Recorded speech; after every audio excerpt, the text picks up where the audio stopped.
সকাল সকাল চলে আসলাম অনেকগুলো কাপড় চোপড় নিয়ে ওয়াশ করার জন্য। তো ঈদ তো চলে গেছে, কিন্তু কাপড় চোপড়গুলো তো ধোয়া হয়নি এখনও। তো এগুলো যদি না ওয়াশ করা হয় তাহলে কিন্তু দাগ পড়ে যাবে, ঘামের গন্ধ হয়ে যাবে।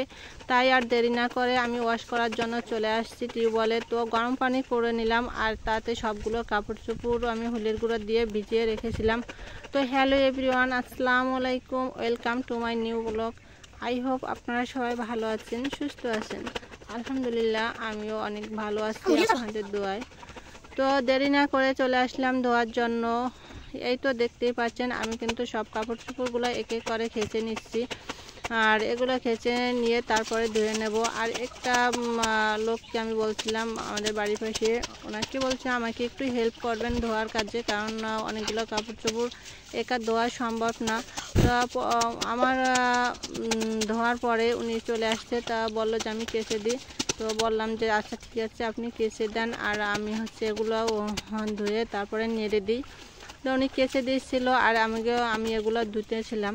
আসলে কি বলবো, মেয়েদের কিন্তু সকাল থেকে সন্ধ্যা পর্যন্ত বিভিন্ন ধরনের কাজের সম্মুখীন হতে হয়। সারাদিন অক্লান্ত পরিশ্রম করতে হয়। বিভিন্ন কাজের সম্মুখীন হওয়ার পরেও কিন্তু একটা কথা মেয়েদের প্রতিনিয়তই শুনতে হয় যে সারাদিন ঘরে থেকে কি কাজ করছো, কি এমন কাজ ছিল আমাদের ঘরে বা বাড়িতে, কি এমন কাজ। কিন্তু তারা সারাদিন অক্লান্ত পরিশ্রমও করবে, তারপরও কথার ভিতর থেকে যাবে। এই হচ্ছে মেয়েদের জীবন। আসলে মেয়েদের জীবন বলতে কিছু হয় না। সবাই মনে করে যে কাজ করলে কি হয়, বা ওদের কোনো পরিশ্রমের দরকার নেই, ওরা তো এরকম কিছু একটা ভাবে হয়তো। কিন্তু মেয়েরা যে সারাদিন কাজ করে, ওদেরও তো একটা বিশ্রামের দরকার আছে। কিন্তু এটা কেউ ভাবে না যে সারাদিন অক্লান্ত পরিশ্রম করে, তো এখন একটু বিশ্রামের দরকার, একটু বিশ্রাম নিক, এটা কিন্তু অনেকেই ভাবে না। তো আসলে আমি সব কাপড় চোপড়গুলো ধুয়ে এবারে নেড়ে দিচ্ছি। আর নেড়ে দেওয়ার পরে দেখেন আমাদের উঠানে পরে একটা সবরি কলা গাছ, তার সবরি কলা হয়েছে, কলাগুলো অনেক ভালো। এর আগেও অনেকগুলো কলা এখানে ছিল। তো অনেকগুলো কলা থাকার পরে আমরা ওগুলো খেয়ে ফেলছি, আর ভাবলাম যে অনেকগুলো কলা একসাথে তো হয়েছে, পেকে গেছে, তাই এগুলো খাওয়ার দরকার নেই, কিছু বিক্রি করে দাও। তো এই তো বিক্রি করার জন্য সবগুলো কলা কেটে নিচ্ছে, আর এগুলো এখন বাজারে নিয়ে ব্যাপারীর কাছে দিয়ে দেবে। তো উনি ওইখান থেকে ব্যাপারীরা নিয়ে যাবে। তো আসলে গ্রামের বাড়ি এইটা একটা সুবিধা, সব কিছু তরতাজা খাওয়া যায়, মানে কোনো সার ঔষধ ছাড়াই কিন্তু এগুলো খাওয়া যায়, এবং খুব তাজা খাওয়া যায়। কেনার জন্য কোনো বাজারে বা কোথাও যাইতে হয় না, খুব সহজেই হাতের কাছে সব কিছু পাওয়া যায়। তো সকালবেলা সব কিছু গোছগাছ করে কাজ সেরে, তারপর ধোয়ার কাজ সেরে, অন্যান্য কাজ সেরে এরপরে চলে আসলাম কিন্তু রান্নার কাজে। তো রান্নার কাজে চলে আসছি। আর সকালে কিন্তু অনেকগুলো বাজার আনছিল, ওগুলো আপনাদের সাথে শেয়ার করতে পারিনি, কারণ সব কিছু শেয়ার করা সম্ভব নয়, কারণ একা মানুষ আর একা হাতে কিন্তু অনেক কাজ করতে হয়। আর সবগুলো কাজ করে তারপরে আবার ক্যামেরার সামনে সবগুলো তুলে ধরা সম্ভব হয়ে ওঠে না। তো এই জন্য আমি সামথিং কিছু মনে করেন আপনাদের সাথে শেয়ার করি। তো এই আমি মুরগিটা কেটে নিচ্ছি, আর মুরগি কাটার পরেই কিন্তু আমি আবার মাছ নিয়ে আসছে, মাছগুলো কুটার বাকি রয়ে গেছে, ওইগুলোও কুটে ধুয়ে নেব। এরপরে আবার বাড়িতে মেহমান আসছে, মেহমান তো যেহেতু ঈদের সময় মেহমান থাকাটাই স্বাভাবিক, ননদ আসছে। তো এজন্য আমি রান্না করব, আর মাছগুলোও কুটে ধুয়ে নেব। তো মুরগিটা কিন্তু কোটা হয়ে গেছে, আর এখন আমি মাছগুলো কেটে নিছি। এগুলো হচ্ছে মলা মাছ, আর মলা মাছগুলো কিন্তু খেতে খুবই টেস্টি, খুবই সুস্বাদু এই মাছগুলো। অবশ্য করতে কিন্তু খুবই কষ্ট, কাটার সময় কষ্ট লাগে, দেখলে ইচ্ছা করে না যে এই মাছগুলো কাটি, কারণ কাটতে অনেক সময় লাগে। আর এত কাজ সামলিয়ে তারপরে আবার এত ছোট মাছ কাটা কিন্তু ভালো লাগে না, মানে অধৈর্য হয়ে যায় কাটতে কাটতে। তারপরেও কেটে নিচ্ছি, কারণ এই মাছটা আবার খুবই সুস্বাদু, কষ্ট করে একটু কাটতে পারলে খেতে আবার অনেক মজা লাগে, যার কারণে আমি এই মাছটাকে কেটে ধুয়ে নিলাম।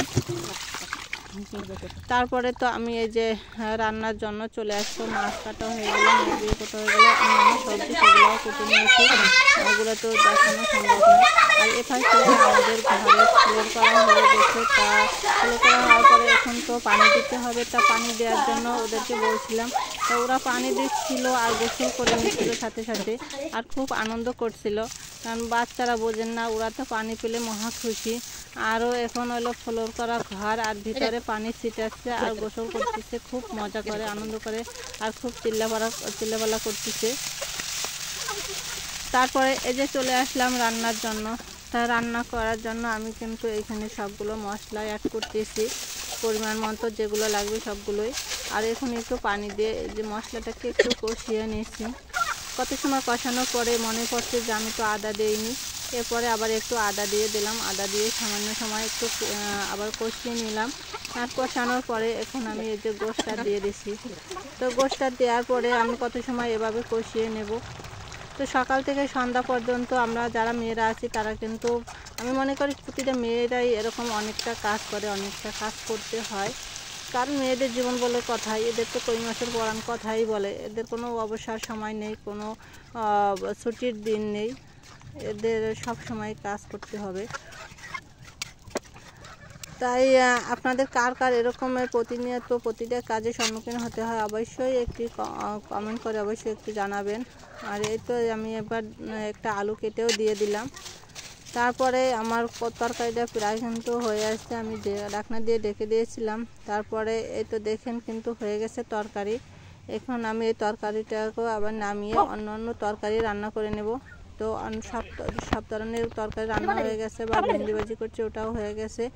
আর এখন আমি গোসল করতে যাব। তা গোসল সেরে আসার আগে ভাবলাম যে এখানে একটু বেড়িবাদ দিয়ে দিই, বাদ দিয়ে তারপরে কিন্তু আমি ভিতরে পানি দিয়ে দেব ফ্লোরে পানি দিলে তো চারপাশটাই বের হয়ে যাবে, এই জন্য এখানে আমি বাদ দিয়ে মাটি দিয়ে আটকিয়ে দিলাম। তা মাটি দিয়ে এপাশেও আটকে দিছি আর ওপাশে আটকে দিচ্ছি, আর এই তো ভিতরে পানি দিয়ে দিছি।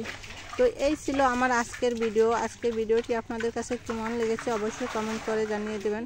আর ভিডিওর কোনো অংশ যদি আপনাদের ভালো লেগে থাকে তাহলে অবশ্যই একটা লাইক দিয়ে দেবেন। তো সবাই ভালো থাকবেন, সুস্থ থাকবেন, দেখা হবে নেক্সট ভিডিওতে। আল্লাহ হাফেজ।